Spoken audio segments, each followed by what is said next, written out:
amis, comment allez-vous? Oh, je vais super bien. J'espère que vous aussi, vous allez super bien. J'espère que vous avez aussi passé une excellente journée.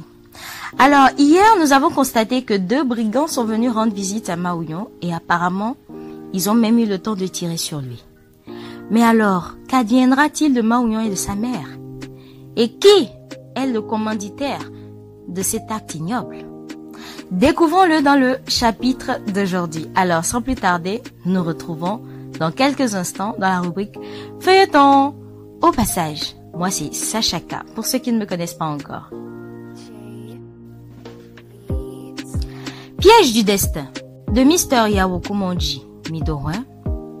Chapitre 27. Un père. Du jamais vu depuis qu'ils sont dans ce métier. Tuer ou verser le sang. Il en est ahuri. Et son second qui ne le comprend pas. Gâchette appuyée. L'arme n'émet pas un petit son. Il tire, hélas, le coup ne part pas. Il fonce la mine d'étonnement et essaie encore. Pareil. Maouillon ahuri, sa maman qui rit et du coup se renfrogne. Le brigand ayant tiré regarde son prochain sans aucune compréhension toujours. Tu as quel problème? Lui demande ce dernier. Je ne comprends pas. Toi, vas-y. Nous perdons déjà trop de temps ici. Tire voir. Il charge son pistolet, à son tour, appuie la gâchette en le braquant sur Senam. Même résultat que son prochain. Il bredouille en vain. Pas de détonation. Ils ne comprennent rien. Ni les brigands, ni Maouillon. Senam, autre, continue de les menacer, leur demandant de quitter et de laisser son fils tranquille. Pour vérifier que son arme était vraiment opérationnelle, il tire en l'air, le feu retentit, fait du trou dans la dalle et laisse échapper des poussières sur eux. Surprise et étonnement. Il la pointe de nouveau sur Maouillon. Une fois encore, elle n'a point de feu. Mystère ou miracle. Inexplicable fait. Senam se met à rire aux éclats de nouveau et plus fort qu'avant. Elle qui, depuis son retour du centre, ouvre à peine sa bouche. Les quelques rares fois qu'elle le faisait, c'était quand son fils lui forçait la main, voulait coûte que coûte causer avec elle et persistait jusqu'à lui soutirer juste 1 ou 2 mots. Apeurés, les vilains canards renoncent à leur acte sordide. Ils les laissent et sortent de chez eux en courant. Ils s'en vont. Maouillon, après que les brigands sont partis, se jette au cou de sa maman et la serre fort. « Nda, tu n'aurais pas dû sortir » lui dit-il affectueusement. « Il voulait te tuer, tu n'as pas vu ?»« Oui, j'ai vu Nda. Je t'aime tellement, ma maman chérie. Merci de venir me défendre. » « Ils sont trop méchants pour vouloir faire du mal à mon bébé. Je les déteste. » « C'est fini. Ils n'y sont pas parvenus, ils sont partis. C'est fini maintenant. Nous avons la vie sauve. Viens, je t'emmène t'asseoir dans le salon. Je vais fermer le portail et je reviens. » Il la soulève et la fait asseoir dans le salon. « Je viens, Nda, je reviens tout de suite. » Il l'embrasse sur le front avant de s'en aller. Maouillon voit, à sa sortie, pour refermer le portail, 2 corps ineptes au sol dans la cour de la maison. Leurs agresseurs qui venaient à peine de les quitter. Lentement, il les approche avec de la méfiance et s'aperçoit qu'ils sont morts. Là, il est perdu, dans ce mystère. Comment des gens qui ont voulu leur ôter la vie, il y a un instant seulement, peuvent se retrouver morts d'un coup? Il est partagé entre la peur et la désorientation. Le pire, il ne peut même pas appeler sa maman au risque de l'affecter et aggraver encore plus sa maladie. En effet, les brigands arrivés au milieu de la cour de la maison, dans leur course, se retrouvent nez à nez comme par enchantement avec un homme ayant un visage sévère. Il écarte devant eux ses bras pour leur barrer la voie. Il s'arrête net. L'homme lève son index gauche en l'air et les leur tend l'un après l'autre. Ils tombent sur le cou tous les 2. L'homme disparaît. Cet homme est encore le même des rêves de Maouillon dans la rue et de la prison. Il est venu régler aux 2 malfrats leur compte après avoir rendu leur âme inactive quand il avait tiré à l'intérieur. Par le même geste anodin de pointage de son index sur les dites armes.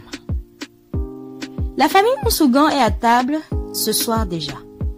Subitement, le portable d'Agbemankplé se met à signaler un appel entrant. Il prend le téléphone pour répondre et s'aperçoit que c'est Maounion l'appelant. Il s'exclame à voix basse. Maounion? Avant de décrocher. De l'autre côté, Maounion très angoissé. Oui, allô Daddy. Daddy, j'ai un problème et très sérieux.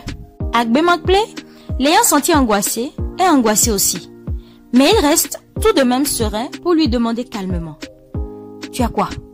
Qu'est-ce qui ne va pas, Maounion? Calme-toi et parle. Maounion au bout du fil. Nous nous sommes fait attaquer par des gens à main armée à la maison à l'instant. Agbemankplé est surexcité maintenant. Quoi? Tu dis quoi? Ils ne vous ont rien fait.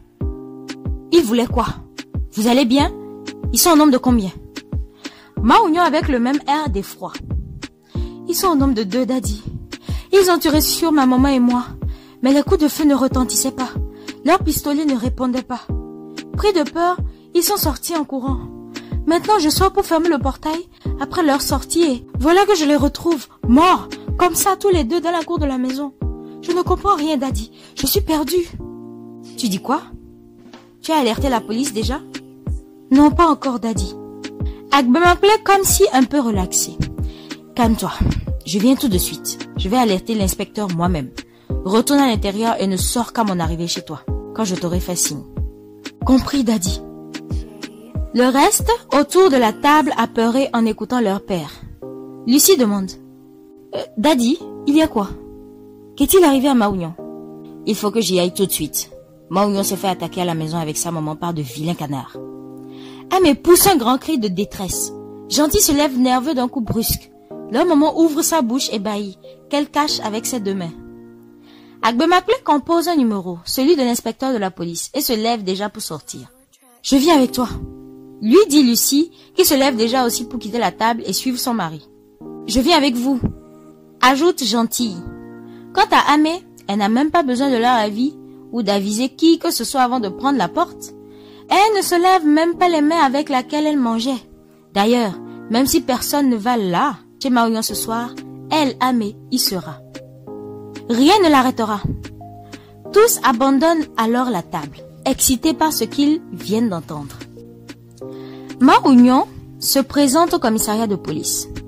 Après plusieurs questions sur l'événement de la veille, l'inspecteur lui demande encore avant de le libérer. Vous dites que votre nom est lequel, jeune homme? Noulenko Yawo Maounion, inspecteur. L'inspecteur porte le nom et lui donne une déclaration à signer. Il la prend et la signe. Maintenant, vous pouvez disposer. Au même moment, faites beaucoup attention à vous et ne tardez pas à nous faire signe le plus vite possible si vous apprenez quelque chose qui pourrait vous amener au commanditaire de votre attaque. Car selon tout ce que vous avez raconté, ces bandits sont sûrement envoyés par quelqu'un qui est bien proche de vous. Maounion n'ayant pas pensé à cette possibilité et n'ayant même aucune idée de qui pourrait être ce quelqu'un commanditaire, Marmotte, quelqu'un proche de moi et qui aurait commandité ma mort et celle de ma maman? C'est le comble, ça. C'est ce qui est le plus probant, monsieur Noulenko. Lui redit l'inspecteur, en l'écoutant. C'est des hommes de main qui ont agi sous ordre de quelqu'un. Nous allons chercher des pistes pour atteindre cette personne. Compris, inspecteur. Merci à vous et bonne journée. Bonne journée et soyez toujours à l'écoute. Vous serez informé aussi des résultats des autopsies dès qu'ils seront prêts. N'oubliez pas que c'est dans votre cour des morts ont été trouvés. Toutefois, n'ayez aucune crainte. Bien noté, inspecteur. Une fois encore, merci. Il se lève et sort du bureau de l'inspecteur. Trésor et Gentil les attendent au dehors. Lui et Agbemankplé, qui l'a accompagné, à sa déclaration. Avant qu'il ne quitte à son tour l'inspecteur, Agbemankplé lui tend la main pour le revoir. Merci beaucoup, inspecteur. Je compte sur vous pour que main soit mise sur cette personne véreuse. L'inspecteur en lui serrant aussi la main cordialement. Ne vous en faites pas, monsieur Nsougan. Amé est resté avec Senam à la maison chez eux. La nuit de l'incident, Agbemankplé a demandé à ce que Maounion et sa maman passent la nuit chez lui, chose que Maounion n'a même pas hésité avant d'accepter. Maounion, une fois sorti du bureau de l'inspecteur, Trésor le prend par les mains. Comment c'était, mon amour? Bien, chérie. L'inspecteur estime que quelqu'un est à la base du coup et que toute mesure possible sera prise afin que main soit mise sur lui. Heureusement que rien ne t'est arrivé pour moi, mon amour. Et à maman aussi. Merci, chérie, d'être là pour moi. Ils s'embrassent. Mao-Union se tourne vers Gentil par la suite, puis le prend dans ses bras. Ah, mon frère, merci d'être toujours présent pour moi, Gentil. Merci beaucoup. Tu n'as même pas à me remercier, mon frère. Rentrons maintenant. Se tournant vers leur daddy, Mao-Union le remercie. Agbemakle lui pose la main déçue. Sois tranquille, mon enfant. Cette appellation, mon enfant, d'Agbemakle à Mao-Union, lui fait chaud au cœur. Il lui procure un bien profond. Il a un père. Monsieur Amedetognon Amoussou est actif sur le clavier de son ordinateur dans son bureau. Soudainement, sa fille fonce sur lui très enragée, telle une bufflonne blessée, prête à tout dégât sur son passage, sans égard à la secrétaire. Elle ne le salue même pas avant de lui lancer. Mao-Union a été prise aux assauts hier soir chez lui par des brigands armés. J'espère bien que tu n'es pas derrière ce coup, papa. C'est quelle insolence tu portes sur moi de la sorte, Trésor? Qui t'a donné ce pouvoir? Tu me traites de criminel, moi ton père? À cause de cet imbécile? Mao-Union n'est pas du tout un imbécile. Et alors? Ou bien c'est lui qui t'a donné ce droit de débarquer impertinemment sur moi, dans mon bureau, et de me parler avec cette impolitesse? Baissant maintenant le ton, comme si un peu essoufflé, il enchaîne. Donc, tu veux me dire aussi que tu vois toujours ce jeune homme, alors que je te l'ai interdit. Tu défies mon autorité. Et comme si ça ne suffisait pas, tu me traites de ce qui te chante. Papa, tu ne pourras rien pour me séparer de Mao-Union. C'est mon âme et j'ai confondu ma vie à la sienne, à un point que tu ne puisses même pas te l'imaginer. Ne t'obstine donc pas dans des efforts vains. Épargne quelque part tes énergies en surplus pour des choses dignes de toi qui te donneront un profit au lieu de les gaspiller. Tu en auras besoin. Amoussou est encore plus surpris. Il étire son visage. Hein? Je vois. Maintenant tu as poussé des ailes. Sors de mon bureau avant que je ne m'énerve. Toi et moi, nous nous verrons à la maison. Je te préviens, papa. Si jamais tu as tes mains dans ce qui est arrivé à Mao-Union, je te jure, tu peux oublier que je suis ta fille. Je dis sors! Biova, maintenant avec une voix calme, fait une tête ironique, mais toujours avec une mine très sérieuse. J'y vais, bien évidemment. Dieu merci que ces enfoirés ne sont pas parvenus à leur fin. Et contrairement à ce qu'ils voulaient, ils se sont retrouvés morts dans la cour de la maison. Leurs armes étaient inactives pour parfaire la mission. À l'heure où nous sommes, la police a l'affaire dans ses mains. Vivement, je souhaite que tu n'en sois pour rien. Elle sort en tirant son sac qu'elle a déposé sur le bureau de son père à son entrée avec rage. Amoussou apprend le départ de sa fille, tout dégoulinant de sueur, malgré la climatisation dans son si magnifique bureau. Les imbéciles-là ont donc échoué. C'est pourquoi je n'ai pas eu de leur écho depuis hier nuit. Comment ça?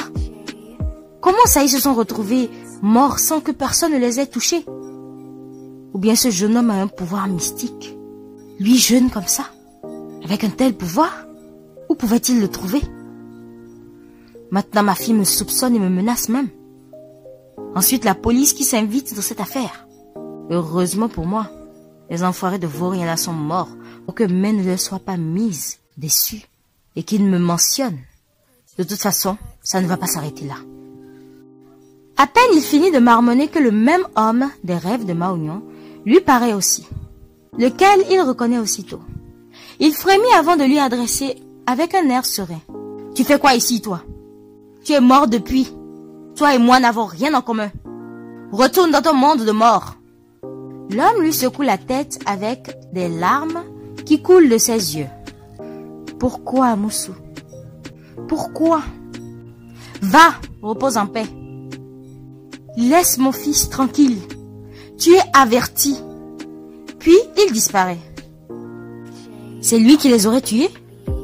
Ou j'hallucine? Se demande-t-il après la disparition de son interlocuteur. En effet, ce matin, avant l'attaque de Mao-Union et sa daronne le soir, Amoussou avait emmené ces 2 malfrats chez lui et leur recommanda. C'est ici la maison. Ce soir, je veux savoir ce morveux et sa maman mort. Compris, boss. Lui dit l'un. Vous aurez textuellement vos désirs. Répond l'autre.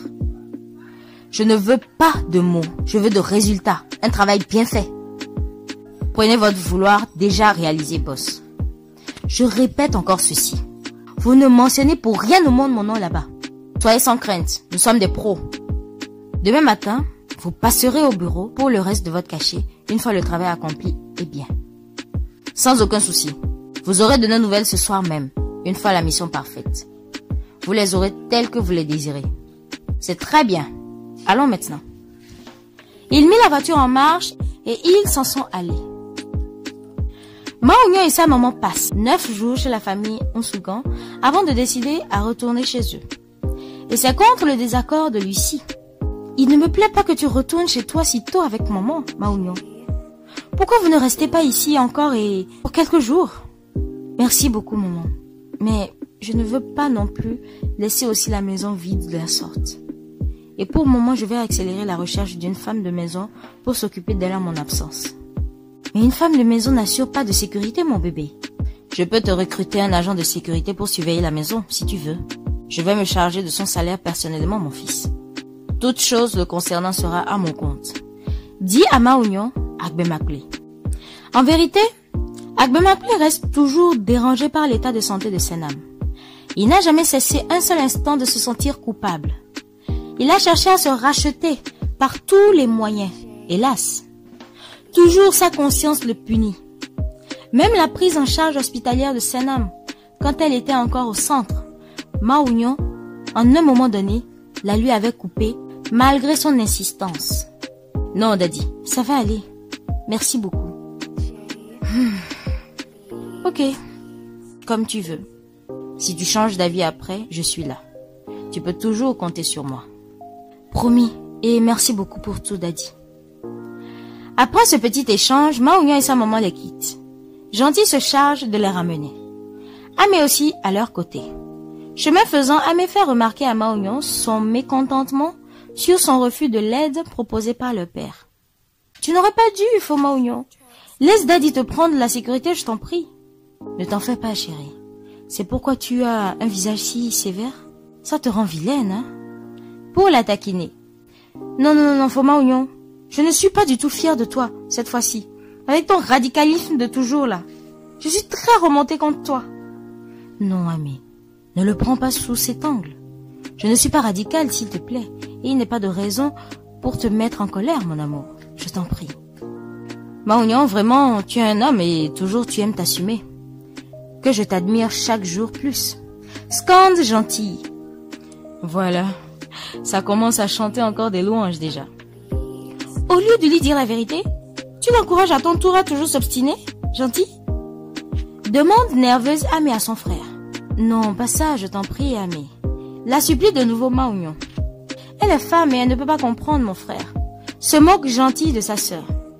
Je ne te permets pas de parler ainsi de ma femme, hein, gentil. Se tournant à Amé, Mao Union lui dit. Chérie, ne l'écoute pas. Amé est en colère, très en colère, ne témoigne aucune bonne humeur. Et voilà, c'est fini pour aujourd'hui. Nous nous retrouvons demain pour un nouveau chapitre. Alors, comme nous pouvons le constater, les 2 malfrats n'ont pas eu gain de cause et d'ailleurs, ils ont eu pour leur compte. Et apparemment, tout ça a été possible grâce au père de Mao Union, c'est-à-dire Seignon. Même dans le monde des morts, il arrive à protéger son fils et à lui parler de temps à autre. Qui l'aurait cru? Alors retrouvez-nous demain pour la suite de ce feuilleton palpitant, donc le chapitre 28. C'était Sachaka pour le plaisir de votre écoute. À demain pour un nouveau chapitre.